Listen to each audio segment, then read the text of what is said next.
Sir ನಮಸ್ಕಾರ. ಇವತ್ತು ನಮ್ಮ ಪ್ರೀತಿಯ ಬಾಂಧವರಾದ ಗುರುಪ್ರಸಾದ್ ಅವರು ಇವತ್ತು ಹನುಮನಾರ ಕೋಆಪರೇಟಿವ್ ಬ್ಯಾಂಕಲ್ಲಿ ಅವರಿಗೆ ಒಂದು ಸಮಾರಂಭ ವಿರಾಳ ಕಾರ್ಯಕ್ರಮ ಇಟ್ಕೊಂಡಿದ್ರು. ಅವರು ಈ ಬಾರಿ BWSSB ಯೂನಿಯನಲ್ಲಿ ಗೆದ್ದು ತುಂಬ ದೊಡ್ಡ ಲೀಡಿಂಗಲ್ಲಿ ಗೆದ್ದಿದ್ದಾರೆ. ಸೊ ಅದಕ್ಕೆ ನಮ್ಮ ಜಯರಾಮಣ್ಣ ಅವರು ಮತ್ತು ಮುಂತಾದವರು ಎಲ್ಲ ಸಾಕ್ಷಿ. ಅವ್ರ ನೇತೃತ್ವದಲ್ಲಿ ನಾವೆಲ್ಲ ಮಾಡಿದ್ದೀವಿ. ಗುರುಪ್ರಸಾದ್ ಅವರು ಒಂದೆರಡು ಮಾತಾಡ್ತಾರೆ ಸರ್ ನನ್ನ ಬಗ್ಗೆ. ಇವತ್ತು ಹನುಮನಗರ ಕೋಆಪರೇಟಿವ್ ಬ್ಯಾಂಕ್ನ ಬಾಲಗಂಗಾಧರ್ ಅಧ್ಯಕ್ಷರಾದ ಬಾಲಗಂಗಾಧರ್ ಅವರಿಗೆ ಅಭಿನಂದನಾ ಕಾರ್ಯಕ್ರಮ ಇಟ್ಕೊಂಡಿದ್ರು. ಅಲ್ಲೂ ನಮಗೂ ಆಹ್ವಾನಿಸಿ ಒಂದು ಚಿಕ್ಕ ಸನ್ಮಾನ ಕಾರ್ಯಕ್ರಮನ ಇಟ್ಕೊಂಡ್ರು. ಅದರಿಂದಾಗಿ ಎಲ್ರಿಗೂ ಖುಷಿ ಆಯಿತು. ಅವ್ರಿಗೂ ಒಳ್ಳೆಯದಾಗಲಿ, ಎಲ್ಲರಿಗೂ ಒಳ್ಳೆಯದಾಗಲಿ. ಕೃಷ್ಣ ಮ್ಯಾನೇಜರ್ ಸಮೇತ ಉತ್ತಮ ಕಾರ್ಯ ನಮ್ಮಲ್ಲಿ ಈಗ ನಡ್ಕೊಂಡ್ಬರ್ತಾ ಇದೆ.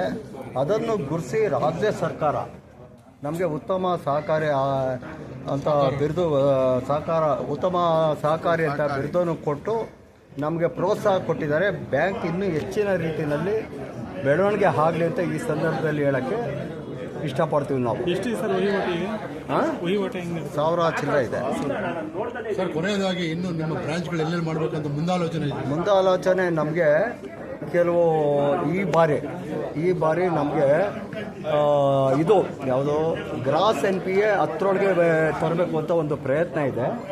ಆ ಪ್ರಯತ್ನ ಸಕ್ಸಸ್ ಆದರೆ ಇನ್ನೂ 3-4 ಬ್ರಾಂಚ್ಗಳನ್ನ ಓಪನ್ ಮಾಡಿ ಸಿಬ್ಬಂದಿ ವರ್ಗಗಳನ್ನ ನಾನು ಅಪಾಯಿಂಟ್ಮೆಂಟ್ ಮಾಡಿ ಬ್ಯಾಂಕನ್ನು ಇನ್ನೂ ಹೆಚ್ಚಿನ ರೀತಿಯಲ್ಲಿ ಬೆಳೆಸಬೇಕು ಅಂತ ಒಂದು ಉತ್ಸಾಹ ಇದೆ ನಮ್ಮ ನಿರ್ದೇಶಕ ಮಂಡಳಿಯಲ್ಲಿ. ಗ್ರಾಮಾಂತರ ಇದರಲ್ಲಿ ನಾವು ಯೋಚನೆ ಮಾಡ್ತಾ ಇದ್ದೀವಿ. ರಾಮನಗರದಲ್ಲಿ ಒಂದು, ಚಿಕ್ಕಬಳ್ಳಾಪುರದಲ್ಲಿ ಒಂದು, ಕನಕಪುರದಲ್ಲೂ ಒಂದು ಮಾಡಬೇಕು ಅಂತ ಒಂದು ಆಸೆ ಇದೆ.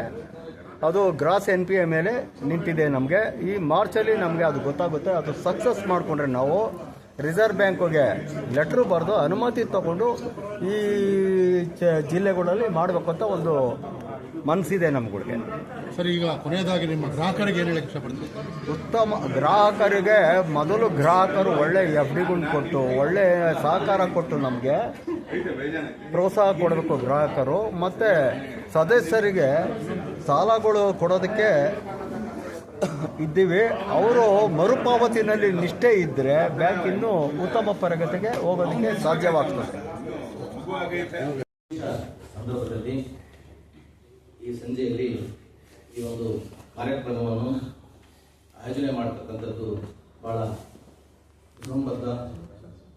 ಈ ಒಂದು ಸಂದರ್ಭದಲ್ಲಿ ನಾವು ಸಹ ಉಪಸ್ಥಿತಿ ಇದ್ದು ಸಂವಿಧಾನದ ಪ್ರಸ್ತಾವನೆಯನ್ನು ಪ್ರಮಾಣದ ಮೂಲಕ ಸ್ವೀಕರಿಸಿದ್ದು ನಮ್ಮ ಒಂದು ಭಾಗ್ಯ. ಈ ಸಂವಿಧಾನ ವಿಶೇಷತೆ ಎಸ್ಪೆಷಲಿ ನಾವು ವಕೀಲ ಬಂಧುಗಳಿಗೆ ಸಾಮಾನ್ಯ ಜನತೆಗಿಂತ ಬಹಳ ಹೆಚ್ಚು ನಾವು ದಿನನಿತ್ಯದಲ್ಲಿ ಅದನ್ನು ಬಳಸ್ತೀವಿ. Constitution is the supreme of law ಅಂತ ಹೇಳ್ತಾರೆ. ಎಲ್ಲ ಕಾನೂನುಗಳಿಗೆ ಮೂಲ ಸಂವಿಧಾನ.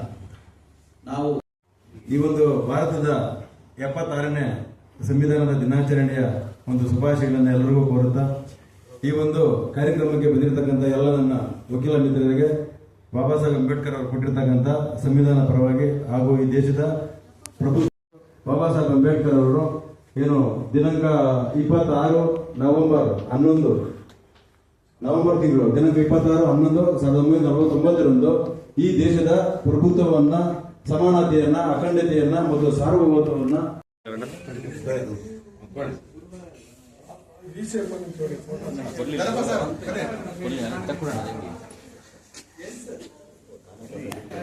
ಹಂಗೆ 76ನೇ ಸಂವಿಧಾನ ದಿನಾಚರಣೆಯನ್ನ ಇಡೀ ದೇಶವೆಲ್ಲ ಆಚರಣೆ ಮಾಡ್ತದೆ. ಅದೇ ರೀತಿ ನಮ್ಮ ಬೆಂಗಳೂರಲ್ಲಿ ನಮ್ಮ ವಕೀಲ ಮಿತ್ರರು ಏನು ಇವತ್ತಿನ ದಿವಸ 76ನೇ ಸಂವಿಧಾನ ದಿನಾಚರಣೆಯನ್ನು ಆಚರಣೆ ಮಾಡ್ತಾ ಇದ್ದೀವಿ. ಅದು ಒಂದು ಸಂದೇಶವಾಗಿ ಇಡೀ ರಾಷ್ಟ್ರಕ್ಕೆ, ರಾಜ್ಯಕ್ಕೆ, ಜಿಲ್ಲೆಗೆ, ಎಲ್ಲ ತಾಲೂಕುಗಳಿಗೆ ಒಂದು ರವಾನೆ ಆಗಲಿ, ಇದೊಂದು ಸುದ್ದಿ ಆಗಲಿ. ಎಲ್ಲ ಇವತ್ತಿನ ದಿವಸ ಏನು ನ್ಯಾಯಾಲಯಗಳಲ್ಲಿ ಏನು ಒಂದು ತಗೋತಾ ಇದ್ದಾರೆ, ಅದರಲ್ಲೂ ಕೂಡ ಸಂವಿಧಾನ ಒಂದು ಪೀಠಿಕೆ ಒಂದು ಭಾಗವಾಗಿರ್ತದೆ ಅಂತ ಹೇಳೋದಕ್ಕೆ ಇಷ್ಟಪಡ್ತೇವೆ. ಸ್ನೇಹಿತರೆ, ಈ ಒಂದು ವಿಚಾರ ಡಾಕ್ಟರ್ ಬಾಬಾ ಸಾಹೇಬ್ ಅಂಬೇಡ್ಕರ್ ಅವರು ನಮ್ಮ ರಾಷ್ಟ್ರಕ್ಕೆ, ಭಾರತ ದೇಶಕ್ಕೆ ಕೊಟ್ಟಂತ ಒಂದು ಕೊಡುಗೆಯಾಗಿತ್ತು. ಮುಂದಿನ ದಿನಗಳಲ್ಲಿ ಇದನ್ನ ಬೇರೆ ಯಾರು ವಿಶ್ವದ ಯಾರೂ ಈ ಒಂದು ಪೀಠಿಕೆಯನ್ನ ಸಂವಿಧಾನವನ್ನ ಕೊಡಲಾರರು ಅಂತ ಹೇಳೋದಕ್ಕೆ ನಾನು ಇಷ್ಟಪಡ್ತೇನೆ. ಈ ರೀತಿಯಾಗಿ ನಮ್ಮ ಭಾರತ ದೇಶದಲ್ಲಿ ಜನಿಸಿದಂತ ಡಾಕ್ಟರ್ ಬಾಬಾ ಸಾಹೇಬ್ ಅಂಬೇಡ್ಕರ್ ಅವರು ಸಂವಿಧಾನ ರಚನೆ ಮಾಡಿ ಇಡೀ ವಿಶ್ವಕ್ಕೆ ಒಂದು ವಿಶ್ವ ಮಾನವರಾಗಿದ್ದಾರೆ ಅಂತ ಹೇಳೋದಕ್ಕೂ ಇಷ್ಟಪಡ್ತೀವಿ. ಇದಕ್ಕೆ ನಮ್ಮ ವಕೀಲರ ಮಿತ್ರರು ನ್ಯಾಯಾಲಯಗಳಲ್ಲಿ ಸರ್ವೋಚ್ಚ ನ್ಯಾಯಾಲಯದಲ್ಲಿರ್ಬೋದು, ರಾಜ್ಯಗಳ ಉಚ್ಚ ನ್ಯಾಯಾಲಯಗಳಲ್ಲಿರ್ಬೋದು, ಜಿಲ್ಲಾ ನ್ಯಾಯಾಲಯಗಳಲ್ಲಿರ್ಬೋದು, ತಾಲೂಕು ನ್ಯಾಯಾಲಯಗಳಲ್ಲಿರ್ಬೋದು, ನಮ್ಮಲ್ಲಿ ಪ್ರತಿನಿತ್ಯನೂ ನಾವು ಬಳಸುವಂತ ನಾವು ಮಾಡುವಂತ ಆರ್ಟಿಕಲ್ಸ್ ಒಂದು ಸಂವಿಧಾನ ಆತ್ಮಕ್ಕೆ ಇರೋದಕ್ಕೆ ಡಾಕ್ಟರ್ ಬಾಬಾ ಸಾಹೇಬ್ ಅಂಬೇಡ್ಕರ್ ಅವರೇ ಕಾರಣ ಅಂತ ಹೇಳ್ತಾ, ಮತ್ತೆ ಡಾಕ್ಟರ್ ಬಾಬಾ ಸಾಹೇಬ್ ಅವರು ಹಿಂದೆ ಏನು ಮಾಡಿದರೆ ಇಡೀ ಒಂದು ಈ ಸಮುದಾಯಕ್ಕೆ ವಕೀಲ ಮಿತ್ರರಿಗೆ ಈ ಸಮಾಜಕ್ಕೆ ಒಂದು ಕೊಡುಗೆ ಆಗಿದೆ. ಅದರಲ್ಲೂ ನಾವು ವಕೀಲರುಗಳು ಏನು ಇಲ್ಲಿ ಪ್ರಾಕ್ಟೀಸ್ ಮಾಡ್ತಾ ಇದ್ದೀವಿ ಅದು ಖಂಡಿತವಾಗ್ಲೂ ಈ ಸಮಾಜದಲ್ಲಿ ನಡೀತಕ್ಕಂಥ ದುರ್ಘಟನೆಗಳಿರ್ಬೋದು, ಒಳ್ಳೇದಿರ್ಬೋದು ಆಗ್ತಾ ಇರಬೇಕಾದ್ರೆ ನಮ್ಮ ವಕೀಲರ ಒಂದು ಸಮುದಾಯವೇ ಕಾರಣ ಅಂತ ಹೇಳೋದಕ್ಕೂ ಇಷ್ಟಪಡ್ತೀವಿ.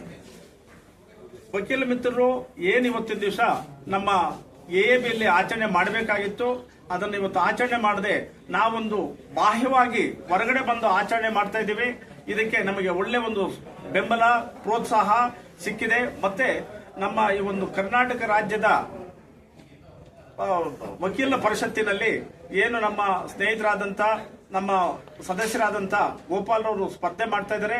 ಅವರಿಗೆ ಉತ್ತಮವಾಗಿ ಇಡೀ ರಾಜ್ಯದಲ್ಲಿರ್ತಕ್ಕಂಥ ಎಲ್ಲೇ ಜಿಲ್ಲೆಗಳಿಗೂ ನಮ್ಮಲ್ಲಿ ಇಲ್ಲಿ ನಡೆದಿರ್ತಕ್ಕಂಥ ಎಲ್ಲ ಸ್ನೇಹಿತರು ವಕೀಲ ಮಿತ್ರರು ಒಂದು ಪ್ರವಾಸ ಮಾಡೋದ್ರ ಮುಖಾಂತರ ಆಯಾ ಜಿಲ್ಲೆ ಇರ್ಬೋದು, ತಾಲೂಕು ಇರ್ಬೋದು, ಎಲ್ಲ ಕಡೆ ಪ್ರವಾಸ ಮಾಡಿ ಅವ್ರಿಗೆ ಹೆಚ್ಚಿನ ಸಂಖ್ಯೆಯಲ್ಲಿ 1ನೇ ಸ್ಥಾನದಲ್ಲಿ ಒಂದು ಮತವನ್ನ ಯಾಚನೆ ಮಾಡೋದಕ್ಕೆ ನಾನು ಇವತ್ತು ಅವರಲ್ಲೆಲ್ಲ ಕೇಳ್ಕೊತೀನಿ ಸ್ನೇಹಿತರೆ.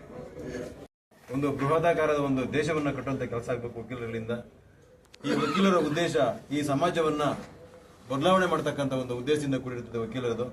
ಏನು ಈ ಬಾಬಾ ಸಾಹೇಬ್ ಅಂಬೇಡ್ಕರ್ ಅವರು ಈ ದೇಶಕ್ಕೆ ಕೊಟ್ಟಿರ್ತಕ್ಕಂಥ ಸಂವಿಧಾನ ಏನು ಒಂದು ಪ್ರಿಯಂಬಲ್ಸ್ ಪೀಠಿಕೆಗಳು ಹಾಗೂ ಹಕ್ಕು ಮತ್ತು ಕರ್ತವ್ಯಗಳು, directive principles of state policy, ಮೂಲಭೂತ ಹಕ್ಕುಗಳು, ಮೂಲಭೂತ ಕರ್ತವ್ಯಗಳು, ಅದೇ ರೀತಿ ಈ ಒಂದು ದೇಶದ ಸರ್ವೋಚ್ಚ ನ್ಯಾಯಾಲಯದ ನ್ಯಾಯಮೂರ್ತಿಗಳನ್ನ ನೇಮಕ ಮಾಡತಕ್ಕಂಥದ್ದು ಆರ್ಟಿಕಲ್ಸ್ 124, 124B, ಹೈಕೋರ್ಟ್ CJ ಆಗಿರ್ಬೋದು.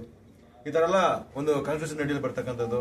ಈ ದೇಶದ ಮೊದಲ ರಾಷ್ಟ್ರಪತಿ ಆಗಿರ್ತಕ್ಕಂಥ ದ್ರೌಪದಿ ಮುರ್ಮು ಸಾಹೇಬರಿಂದ ಹಿಡಿದು ಕಟ್ಟಕಡೆಯ ವ್ಯಕ್ತಿ ಕೂಡ ಬಾಬಾ ಸಾಹೇಬ್ ಕೊಟ್ಟಿರ್ತಕ್ಕಂಥ ಕಾನ್ಸ್ಟಿಟ್ಯೂಷನ್ ಅಡಿಯಲ್ಲಿ ಒಂದು ಫಲಾನುಭವಿಗಳು ಅಂತ ಕೂಡ ಹೇಳಲಿಕ್ಕೆ ಬಯಸ್ತಾ ಇದ್ದೇನೆ.